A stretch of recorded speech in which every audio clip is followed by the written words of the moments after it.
Assalamualaikum warahmatullahi wabarakatuh. Innal hamdalillah nahmaduhu wa nasta'inuhu wa nastaghfiruh wa na'udzu billahi min syururi anfusina min sayyiati a'malina. May yahdihillahu fala mudilla lahu wa may yudlil fala hadiya lahu. Asyhadu an la ilaha illallah wahdahu la syarika lahu wa asyhadu anna Muhammadan abduhu wa rasuluhu. Amma ba'd. Kaum muslimin wal muslimat rahimakumullah. Puji dan syukur milik Allah. Perbanyaklah kita ini untuk mensyukuri nikmatnya.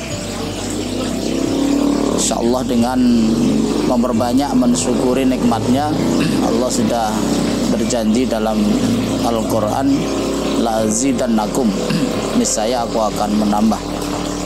Walaupun cara menambahnya seperti apa itu adalah Allah yang tahu.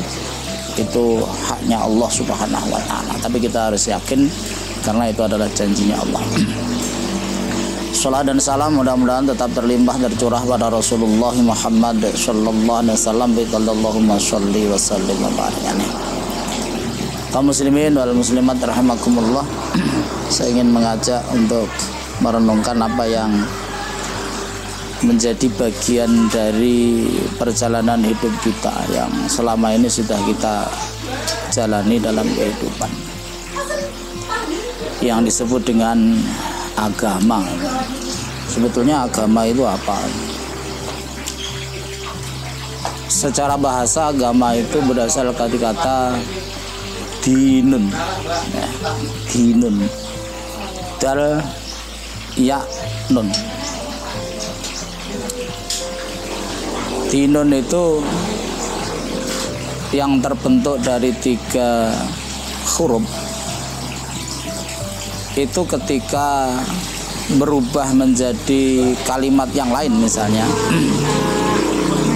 dengan cara membaca yang lain, dainun misalnya, itu dengan huruf yang sama hanya harokatnya saja yang berbeda, itu artinya hutang.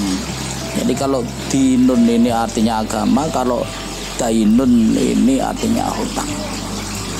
Mengapa ini perlu kita sampaikan? Ini supaya kita memahami, menghayati apa yang selama ini betul-betul sebetulnya sudah kita yakini begitu. Cuma kita mungkin membutuhkan satu ilmu yang memang khusus terkait dengan masalah itu. Dua-duanya ini, baik itu dinun maupun dainun, kalau dinun itu artinya agama, kalau dainun ini hutang, itu mengandung makna adanya hubungan antara kedua belah pihak. Jadi hubungan antara dua pihak begitu. Tetapi hubungan ini bukan hubungan yang sekufu, bukan hubungan yang seimbang begitu. Tetapi dua kalimat ini yang berasal dari kata yang sama itu mengandung makna hubungan dua pihak, tetapi yang satu itu lebih tinggi, yang satu itu lebih rendah. Ini kalau misalnya kita lebih kupas lagi, kalau dainun ini artinya hutang, ya hutang itu ada yang berhutang, ada yang menghutangi, kan begitu. Jadi ada yang berhutang, ada yang menghutangi. Tentu ini dalam hubungan kedua pihak ini memiliki kedudukan yang tidak sama. Jadi yang menghutangi ini kedudukannya lebih tinggi daripada yang hutang. Kemudian kalau itu dalam bentuk dinun yang artinya agama, itu sebetulnya agama itu intinya hubungan kedua belah pihak. Tetapi yang satu itu lebih tinggi, yang satunya itu lebih rendah. Yang lebih tinggi siapa? Yang lebih tinggi ini adalah Allah subhanahu wa ta'ala. Yang lebih rendah siapa? Yang lebih rendah ini adalah hambanya atau Abdullah.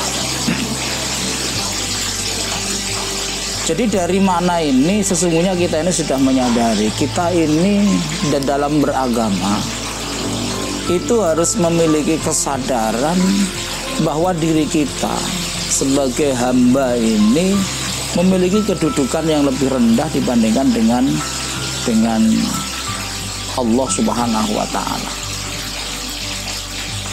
Karena lebih rendah maka sikap kita, perilaku kita, itu agama sendiri mengajarkan ketika Allah Subhanahu wa taala itu memerintahkan sesuatu kepada kita atau melarang sesuatu kepada kita, maka tidak ada kata lain kecuali kita ini melakukan sebuah kalimat yang disebut dengan istilah sami'na wa ata'na, kita mengikuti saja.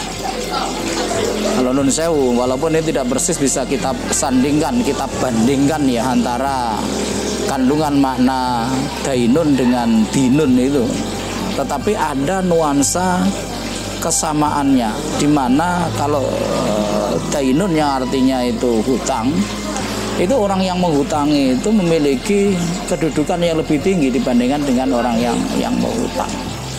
Nah, biasanya kendalinya itu kepada orang yang menghutangi. Begitu pula di dalam persoalan ini ketika Allah Subhanahu wa taala memerintahkan kita ini supaya beragama, itu artinya Allah memerintahkan kepada kita ini supaya menyadari bahwa di dalam beragama itu ada interaksi kedua pihak, di mana yang satunya ini memiliki kedudukan yang tinggi yakni Allah Subhanahu wa taala, dan yang satunya ini memiliki kedudukan yang rendah yakni kita semuanya sebagai hambanya Allah.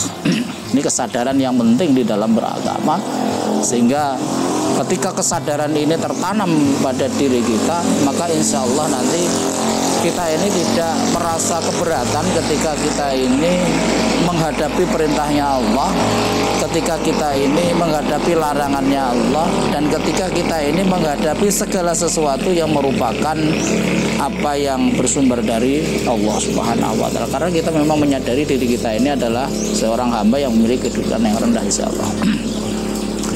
Kaum muslimin wal muslimat rahimakumullah. Kemudian kalau secara istilahan begitu, secara istilah.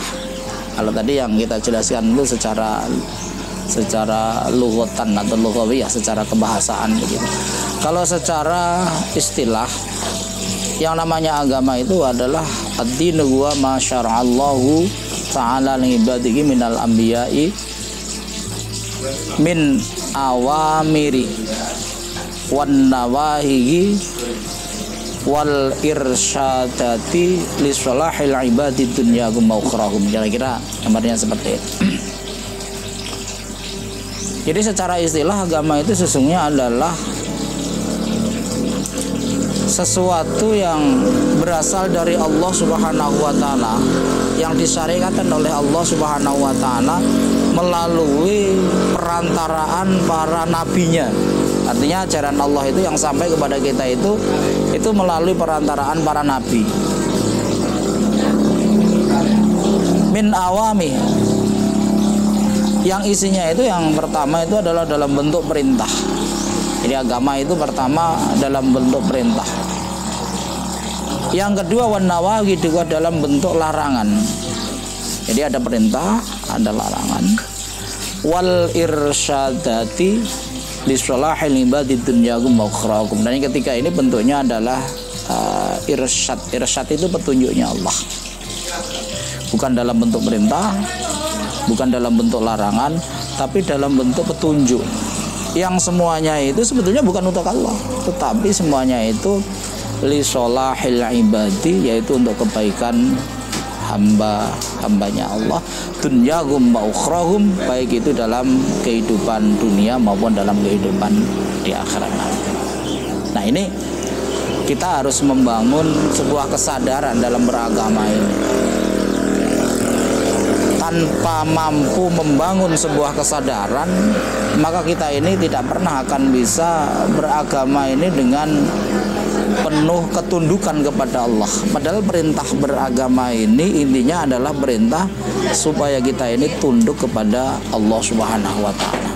Makanya di salah satu ayat Al-Qur'an Allah menyampaikan, A'udzubillahi minasyaitonirrajim. Bismillahirrahmanirrahim. Ali Imran itu.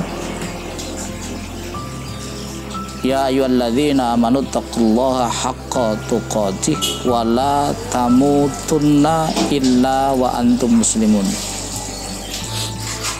Wahai orang-orang yang beriman, ittaqullah, tingkatkanlah iman kamu itu supaya menjadi ketakwaan kepada Allah. Haqqa tuqatih, dengan ketakwaan yang sesungguhnya.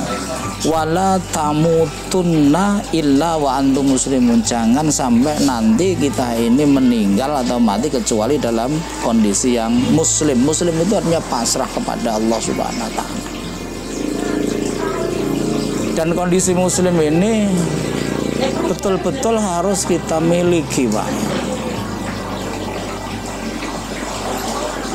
Orang itu kalau dalam kondisi segalanya itu ada, Pak, itu kadang-kadang untuk menjadi orang yang muslim kepada Allah ini lebih mudah dibandingkan dengan tatkala kita ini dalam kondisi yang kesulitan. Padahal nun sewu, Pak, ini kalau kita kerso untuk memahami kemudian menyadarkan diri kita ini sering melihat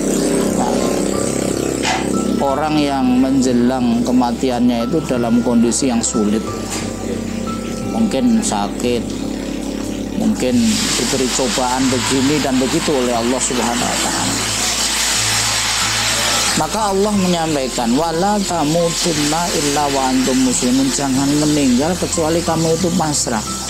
Coba kita bayangkan, Pak, kita misalnya sakit berbulan-bulan atau mungkin bertahun-tahun. Kadang-kadang hati pasrah kita kepada Allah ini akan terkurangi. Mengapa? Karena kita ini kan mengeluh. Kita ini mengeluh.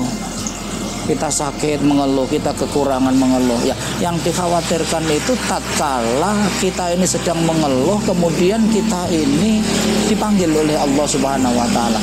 Artinya kematian kita ini dalam kondisi yang mengeluh, tidak pasrah, tidak muslim kepada Allah Subhanahu wa taala. Padahal kunci dari beragama kita ini adalah bagaimana kita nanti itu bisa meninggal dunia dalam kondisi yang pasrah kepada Allah. Jadi tatkala kita menjalankan perintah ini juga harus dalam kondisi pasrah pada Allah, artinya tidak mengeluh. Ketika kita ini meninggalkan larangannya Allah, ini juga harus dalam kondisi yang tidak mengeluh.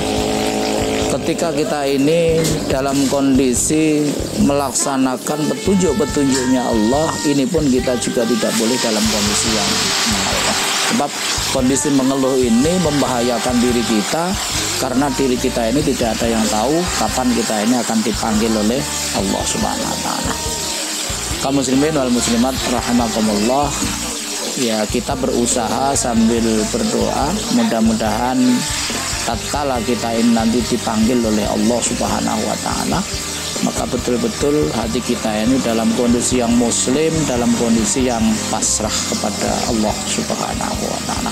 Mudah-mudahan ada manfaatnya. Nasrun minallah wa fathun qarib wa basyiril mu'minin. Assalamualaikum warahmatullahi wabarakatuh.